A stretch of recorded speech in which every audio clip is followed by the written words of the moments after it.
Don't be ridiculous. That is unacceptable. You know what? I have no use for you anymore. You're nothing to me from right this second. I am not giving my money to someone who's useless like you. I'm divorcing you. Take this and get out. I understand. I have no objection to leaving. Besides, we're just wasting our time talking to each other like this. Let's talk it over with our lawyers at a later date. And I will proceed with the divorce immediately. I left the house with the luggage I had prepared in advance. My name is Bridget. I am a mother of 2 children. The younger one has just graduated from university and started working. I am now looking for a fresh start in my life. If we were a happy couple, we might think of spending our older age together in peace. But I have no intention of doing so, because my relationship with my husband, Stephen, has already cooled off. But that doesn't mean that our life was loveless from the start. I adored Stephen and respected him for his intelligence. I dreamed of a bright future with him for the rest of my life. But after 35 years of marriage, I learned to know his true intention. My husband saw me only as a tool to make his company get bigger. He started his own company in his lifetime. When we met, his business was already on the right track. From the outside, it would have seemed like the perfect marriage. 10 years into our marriage, our first son, Joshua, was born. 2 years later, our second son, Liam, was born. By the time, my husband had shown his true colors. 2 boys! Bridget, well done. Now my company is safe. I don't care which son. The better one can take over my business in the future. At first, I thought he was joking as he laughed and talked. But as soon as the children started to understand his words, he demands his sons that they have to take over his company when they grow up. Parents should not take over their children's lives. That should not be allowed to happen. Stephen, children have their own lives.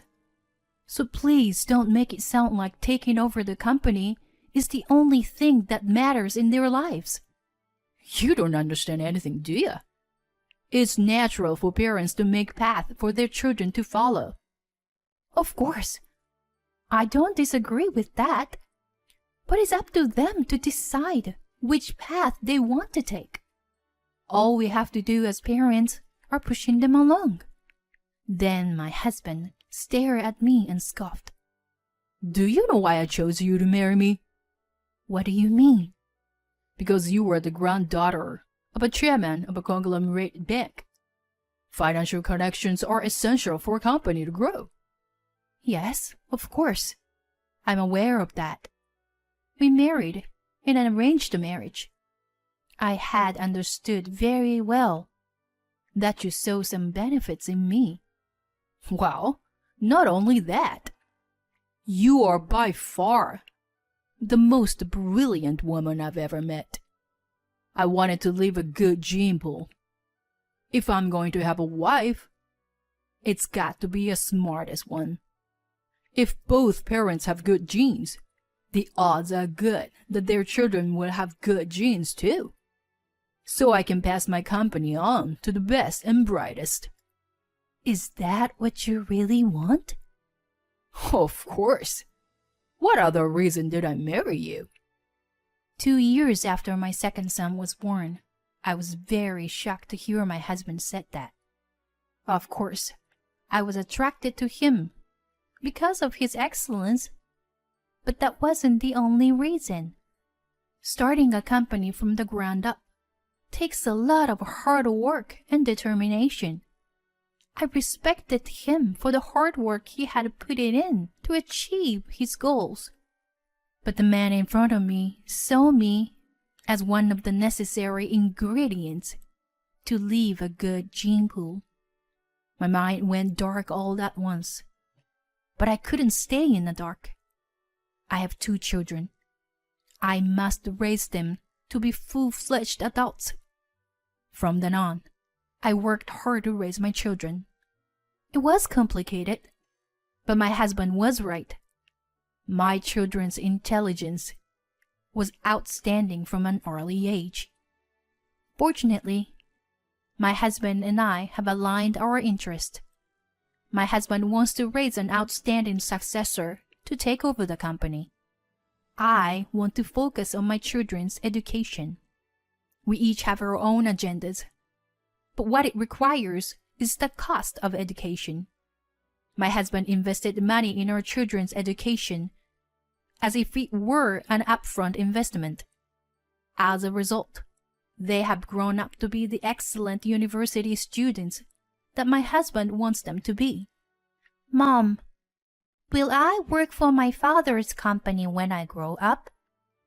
My oldest son, who was in the early grades of elementary school at the time, once asked me such a question. Joshua, it is your life. Mommy wants you to do what you want to do when you grow up. As long as you can live without causing trouble for others, I would be happy with any work you want to do. Your life is yours. Remember that. Okay, honey? Okay. Then, Mommy, I can tell you my secret. I want to be... My eldest son has had a dream since he was a little boy, but he never talked about them in front of my husband. He was a smart boy, so I guess he knew his father would disapprove. And so he fulfilled his dream. He passed the bar exam and became a lawyer after graduating from university. In fact, I used to stand on court as a lawyer myself. From an early age, my eldest son was interested in my work. He is now very busy, having set up his firm with a classmate. My husband at the time was furious with me and Joshua. You never told me you were going to be a lawyer. Why didn't you join my company? Did you have any idea how much I've spent on you? Quit the damn firm and join my company. My husband was very upset.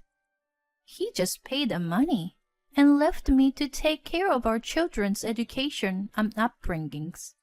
He was so entrenched in his mindset that his children should be in his company. It's no wonder my husband can't understand what they want, because he never interacts with them.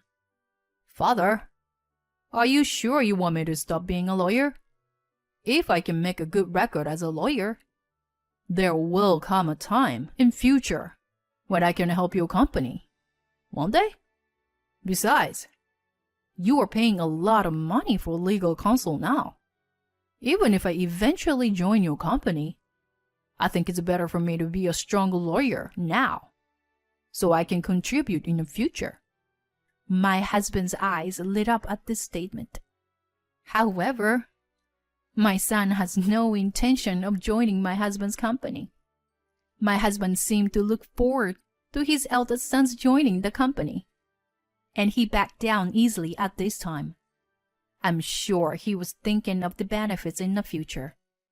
But there is another more important reason. This is the existence of our second son, Liam. He, too, has a different direction of excellence than his older brother. My husband thought that Liam, who would graduate from university in 2 years, would be in good hands if he joined the company. Because of his eldest son, my husband reminded his second son to make sure he would join his company. He was relieved when Liam said he understood. My second son, Liam, was a child with a strong personality.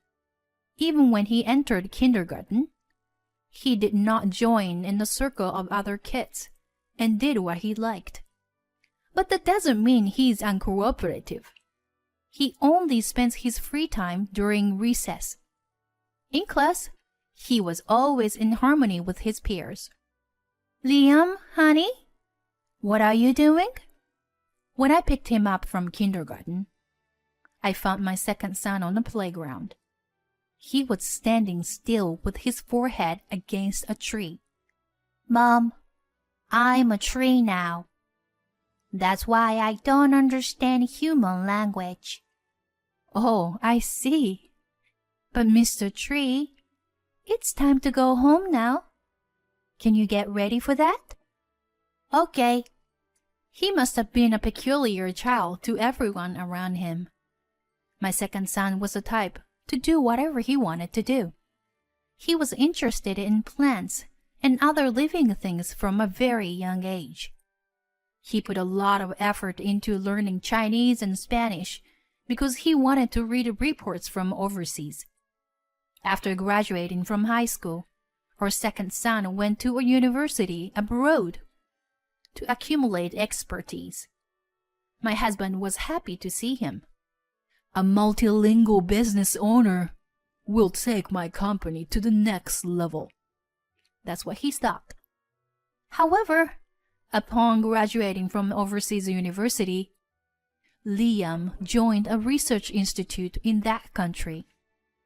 Of course, my husband was not happy about this. You? That's not what you promised. Come back as soon as possible. He kept calling and nagging Liam. Liam, when are you coming back? Soon, I guess. Enough. Listen to me and come back right now. I'll come home when I'm tired of studying. Knock it off, Liam. My husband was yelling at him in a terrible rage. And this wasn't the only reason for his outburst of anger. His company has been in financial trouble for a while now. He never talks to me about it, but my eldest son told me about it. I guess that's why he couldn't forgive his second son for betraying him. Frankly, I don't care what happens to my husband's company now that I've finished raising my children. Since our birth of our second son, my husband and I have barely spoken to each other. Still, I am grateful to my husband for his financial support that enabled me to raise my two children. But now that they have left the nest, there is no point in being with him anymore. I have been waiting for the right moment to divorce my husband. I've told my children my true intentions. They both respected my decision. Now I have nothing left to regret. And the timing came surprisingly quickly. Bridget, I need to talk to you. Take a seat. Yes? There is a clear file on the table. It's an unfortunate way for our children to leave us. I thank you for your 35 years of hard work. Thank you, too, for financing their education. So, let's take a moment to consider the rest of our lives, shall we? Yes, let's. Well, here, I've prepared the divorce papers. Of course, I'm not going to leave you penniless. I'm going to give you $30,000 for immediate expenses. What did you say? You can't buy back 35 years of my life for $30,000? What? You've had a good life so far. Good life? What are you talking about? Every time you open your mouth, you urge your children to take over the company. They have their own lives. Shut up. I'm the one paying them, so it's only natural. That's not true.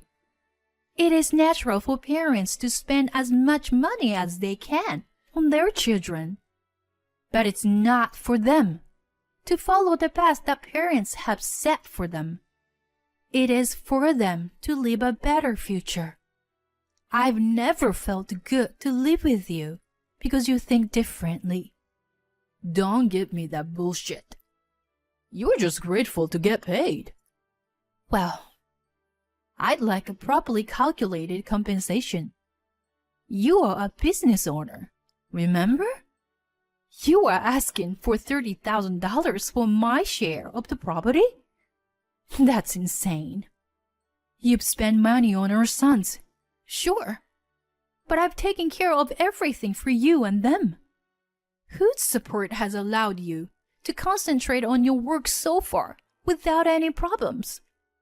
I believe that when we have fulfilled our obligations to each other, our property should be divided equally. Quit your nonsense. I'm not paying. Common property is to be divided exactly into. That's the law. I agree with the divorce. I have nothing to say about it. But I like to see the property calculated by the law. My husband's face turns red and he keeps yelling at me. Don't be ridiculous. That is unacceptable. You know what? I have no use for you anymore. You are nothing to me from right this second. I'm not giving my money to someone who's useless like you. I'm divorcing you. Take this and get out. I understand. I have no objection to leaving. Besides, we're just wasting our time talking to each other like this. Let's talk it over with our lawyer at a later date. I'll proceed with the divorce papers. I took the luggage I had prepared and left the house.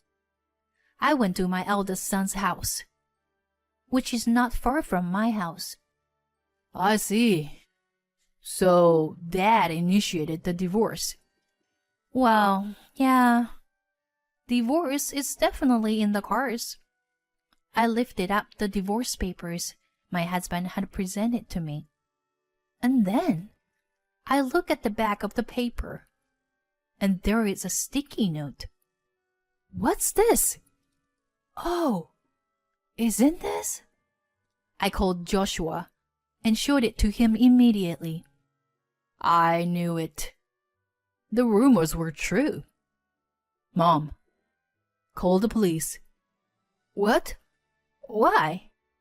Well, in this case, it should be the IRS and the prospector's office. Don't worry. I'll call them myself. Mom, you call the police. It's important to leave a record that you have made a call. Oh, okay, you're right. And 2 weeks later, my husband was arrested for fraud. He had bilked the bank out of hundreds of millions of dollars under the guise of a new business venture.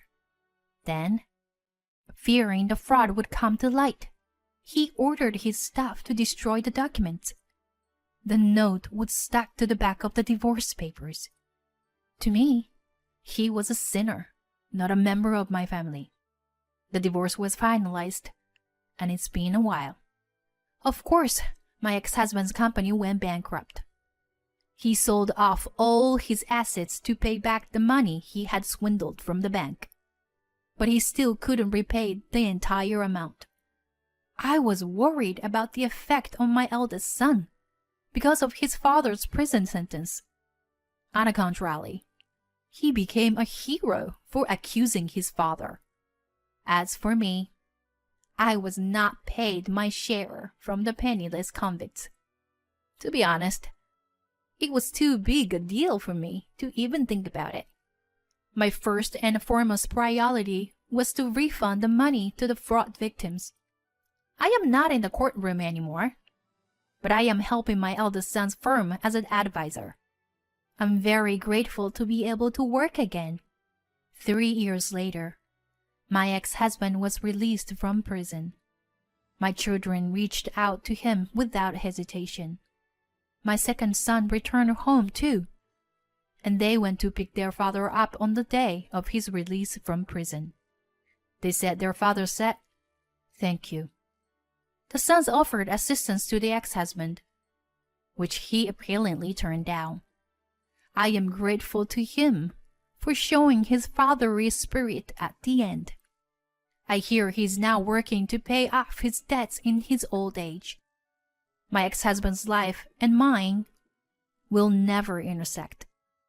I hope this incident will give him a chance to rethink his life. I received a letter from him once through my eldest son, but I pushed it back without reading it.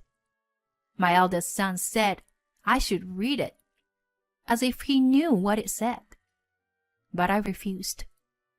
Both my sons have grown up to be really honest, decent men, so I understand that my eldest son handed the letter to me out of the kindness of his heart. I'm sure what's inside the letter was an apology for our marriage, but I won't allow it. My ex-husband will be comforted by the fact that he has apologized. I'm not going to make it that easy for him. This is my little revenge. It's a small price to pay for 35 years of my life. I hope to live the rest of my life cleanly and righteously. Thank you for watching till the end. Please subscribe to our channel if you like. See you in the next video.